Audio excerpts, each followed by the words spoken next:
Живописная зеленая пляцоўка на беразе маляўнічага возера, дзясяткі унікальных экспанатаў эпохі сярэднявечча, цікавыя факты ад рамеснікаў і краяведаў, духмяныя стравы і народныя спевы. Літаральна ў одно імгненне подых старажытнай бытнасці зачараваў палескую вёску і пачаў нашэптваць гісторыю тых далёкіх дзён, калі ўсё было інакш. Гісторыя гэта як прызма, праз якую можна разгледзець звыклыя для нас з'явы ў нечаканым ракурсе.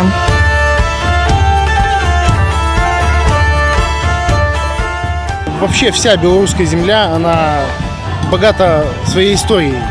Куда ни наступишь, где-то часть чего-то есть. Наше городище – это узел загадок.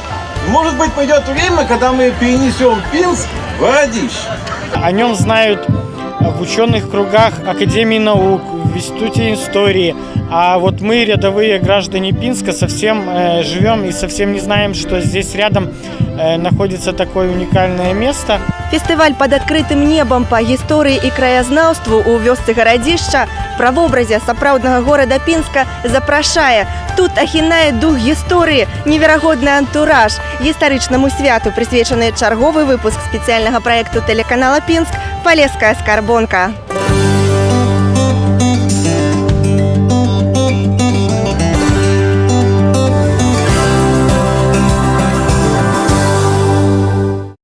На Піншчыне можна трапіць у сярэднявечча. Хто б мог падумаць? А вось людзі, што цікавяцца мінулым, вырашылі не думаць, а дзейнічаць. Акурат так з'явіўся першы на нашых землях гісторыка-краязнаўчы фестываль з адмысловай назвай «Гарадзішча Пінеск», што не выпадкова. Менавіта тут, каля 1000 гадоў таму, знаходзілася адно з самых старажытных славянскіх паселішчаў продкаў пінчукоў, так званы протагорад ці проста старое гарадзішча. Адсюль і назва вёскі.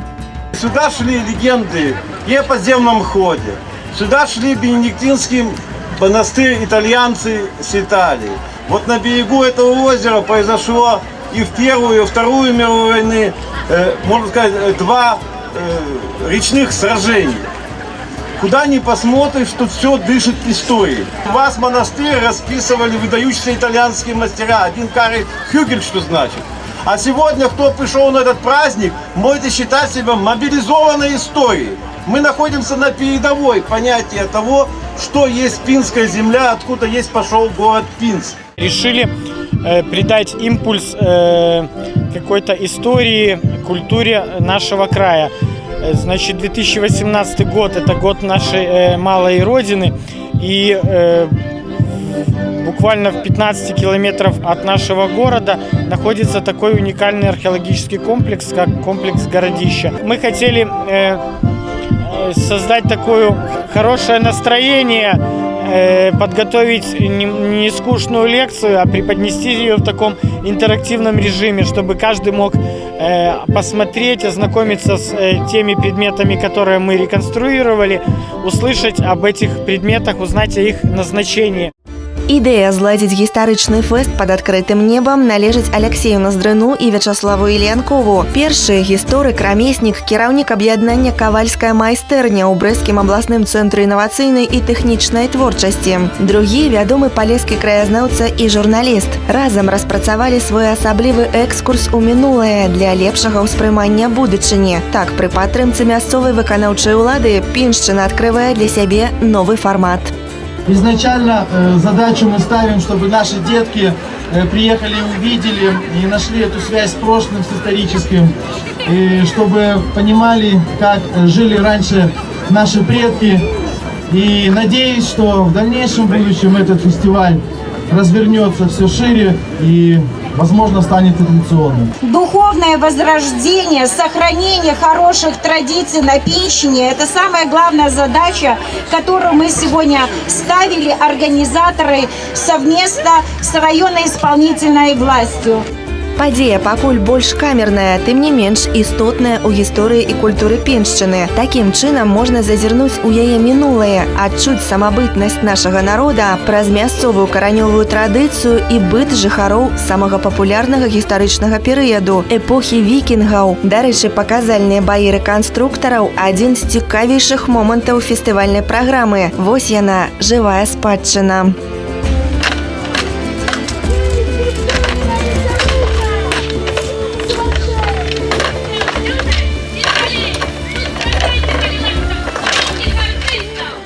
Было страшно. Такое чувство, что вот реально окажется на бою средневековье, там много эмоций. Для этого фестиваля я помогал нарисовать щиты. Здесь изображен ворон, но он символизирует свободу полета. Мы должны знать свои корни, мы должны знать своих предков. И что я думаю о фестивале? Фестиваль удался. Фестиваль. Прекрасная погода, прекрасная кухня, прекрасная обстановка.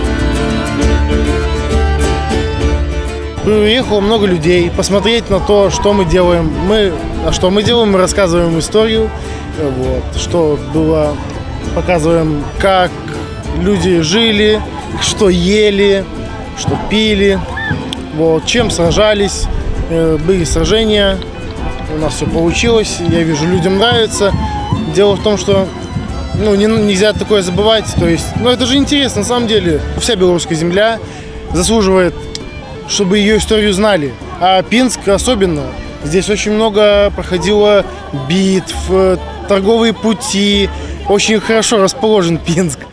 Куды ні зірні, паўсюль нейкая экзотыка. На выставе рэканструкцыі сярэднявечнага ўзбраення і прадметаў побыту прадстаўлена каля 50 новых экспанатаў, якія сваімі рукамі зрабілі ўдзельнікі творчага аб'яднання «Кавальская майстэрня». Першапачаткова майстры рыхтаваліся да справаздачнай экспазіцыі кавальскіх вырабаў. Пасля ўжо ўзнікла ідэя правесці гістарычны фэст. Акрамя таго, пінскія кавалі рэканструявалі адзенне славянскіх воінаў, зрабілі характэрную для той эпохи мэблю, узнавілі глиняны посуд, што галоўнае ўдалося рэканструяваць горан на мяхах.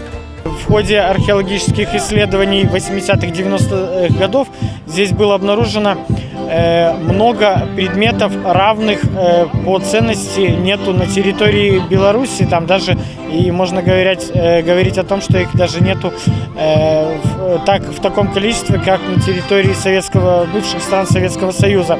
Значит, здесь уникальная коллекция янтаря, очень много ювелирных изделий из бронзы, серебра.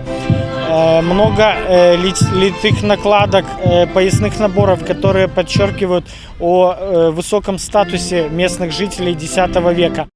Самым унікальным экспанатам краязнаўчага свята можна назваць рэканструкцыю скандынаўскага відэльца, якім раней даставалі мяса з катла падчас прыгатавання ежы. Такі прадмет сведчыць аб развіцці гандлёвых сувязяў паміж славянскімі і скандынаўскімі землямі. Дарэчы, арыгінал знаходзіцца ў музеі беларускага Палесся у зале «Гісторыя Піншчыны», дзе можна разгледзець цікавыя археалагічныя знаходкі з раскопак у пінскім рэгіёне. В ходе археологических раскопок, которые проводились в 1990 году в районе деревни Городище на месте славянского поселения, был найден очень интересный предмет – скандинавская вилка, которая датируется ранним средневековьем. Эту вилку нам передала музей Вергей Валентина Сергеевна, представитель Института истории Академии наук Республики Беларусь. Она руководила непосредственно этими археологическими раскопками. Еще есть такой интересный, скажем так, факт, связанный с этой вилкой. Факт ее существования в нашем музее, мы ее передавали на экспонирование в Национальный исторический музей Республики Беларусь на международную выставку, которая называлась «Варяги на Востоке». Эту вилку увидели шведы, специалисты, историки, которые присутствовали на выставке, и они сказали, что это уникальная сохранность для подобного предмета. Даже в Швеции в такой сохранности вилок нет. Такая вилка на территории Беларуси, она одна. Это очень интересный предмет, мы попробовали ее реконструировать. Правда, сделали не точную копию, а размеры, которые мы посчитали более удобным нам. И вот попробовали ей пользоваться в быту. Вот сейчас готовили пищу. Достаточно удобно, можно хозяйкам брать на заметку. Здзейсніць вандраванне ў сярэднявечча дапамагае інтэрактыўная ганчарная міні-майстэрня, гістарычная лекцыя ад арганізатараў, канцэрт фальклорных калектываў з абрадавымі песнямі, што знаёмяць гасцей з сапраўднай крыніцай народнай творчасці. Тут і рамесны кірмаш, і традыцыйныя гульні і конкурсы, старажытныя славянскія забавы.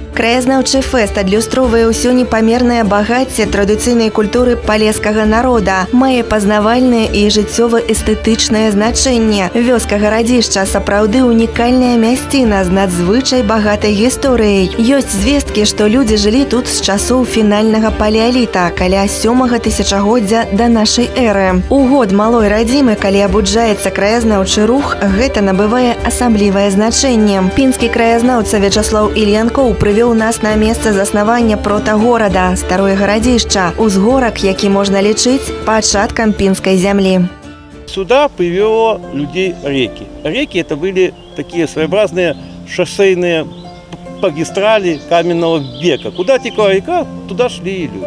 А наша Ясельда, она упирается верховьями в бассейн Балтийский, и оттуда по Неману, по Щаре, по Яселе, по Припяти шел путь, знаменитый путь, который мы называем из варяг в греки. Так вот эти самые и варяги в XII-XI веке основывали так называемые открытые ремесленно-торговые поселения. Глобально мы понимаем, что города возникали не просто так, а возникали там, где были крупные поселения. Поэтому вот сейчас мы тоже говорим, Пинску 900 лет, может быть и 1000 лет, но в подмурках Пинска в основном на слое очень древних археологических доходов, в общем-то, и там не было. Все начинается там с 12 века.